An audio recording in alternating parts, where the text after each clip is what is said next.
Assalamualaikum warahmatullahi wabarakatuh. Hai semua, kembali lagi bersama saya Haifa Embun Berlita, peserta pelatihan dasar CPNS Kementerian ATR BPN tahun 2025 gelombang 2 angkatan 13 kelompok 1.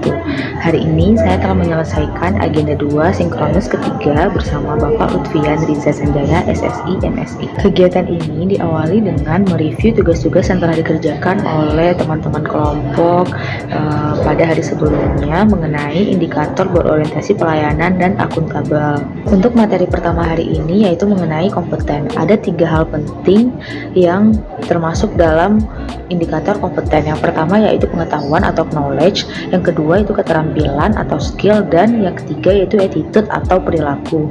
Menurut Pak Riza di sini yang paling utama yaitu attitude, karena dengan adanya attitude kita akan bisa menghormati atasan, menghormati teman-teman dan senior-senior yang ada di kantor. Ada 3 kode etik atau panduan perilaku dalam indikator kompeten. Yang pertama yaitu meningkatkan kompetensi diri untuk menjawab tantangan yang selalu berubah.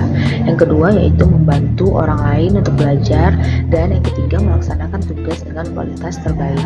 Dalam sistem pengembangan kompetensi ASN ada 2 hal. Yang pertama yaitu pendidikan melalui pendidikan formal seperti kembali bersekolah dalam tugas belajar atau izin belajar. Yang kedua yaitu melalui pelatihan. Nah, sekarang kita juga sudah melaksanakan kategori pelatihan ini dengan mengikuti Latsar CPNS tahun ini melalui tahapan klasikal dan non-klasikal. Ada 3 standar kompetensi ASN, yaitu kompetensi teknis, kompetensi manajerial, dan kompetensi sosial kultural.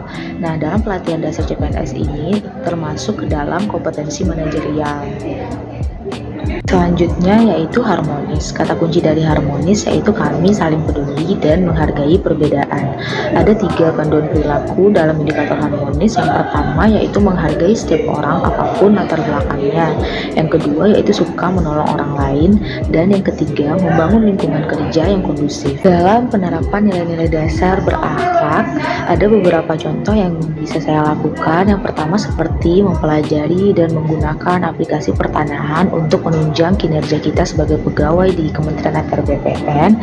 Dalam hal ini saya mempelajari aplikasi pertanahan yang dibutuhkan dalam pekerjaan, seperti contohnya yaitu aplikasi Sitata yang akan digunakan sebagai validasi digital buku tanah dan surat ukur. Dalam kegiatan ini saya memastikan bahwa data digital tersebut sudah benar, mulai dari nama pemilik, luas, batas-batas, dan dokumen-dokumen yang menyertainya agar data ini bisa dipertanggungjawabkan di kemudian hari. Dan juga saya tentunya mempelajari peraturan-peraturan atau juknis-juknis yang ada untuk menunjang pekerjaan saya, serta nantinya kerjaan ini akan disusun melalui rekapitulasi data yang bisa digunakan secara bersama antar pegawai di satker yang ada. Selanjutnya yaitu ada kegiatan untuk meningkatkan komunikasi atau kerjasama antar sesama pegawai di satker kita masing-masing, seperti melakukan diskusi sesama rekan kerja agar pekerjaan tersebut lebih mudah dipahami dan bisa diselesaikan secara bersama-sama. Selain dengan cara berdiskusi dalam hal pekerjaan, kita juga dapat memperkuat keakraban dimulai dari hal-hal kecil, seperti melakukan olahraga bersama. Dalam kegiatan ini, saya bercengkrama dengan pegawai kantor pertanahan untuk dapat menciptakan keakraban satu sama lain, sehingga nantinya kita dapat membangun lingkungan kerja yang kondusif. Untuk dapat menjadi ASN yang sesungguhnya, kita harus kompeten dalam tindakan dan harmonis dalam pelayanan. Sekian learning journal saya pada kegiatan kali ini. Sampai jumpa di learning journal berikutnya. Assalamualaikum warahmatullahi wabarakatuh.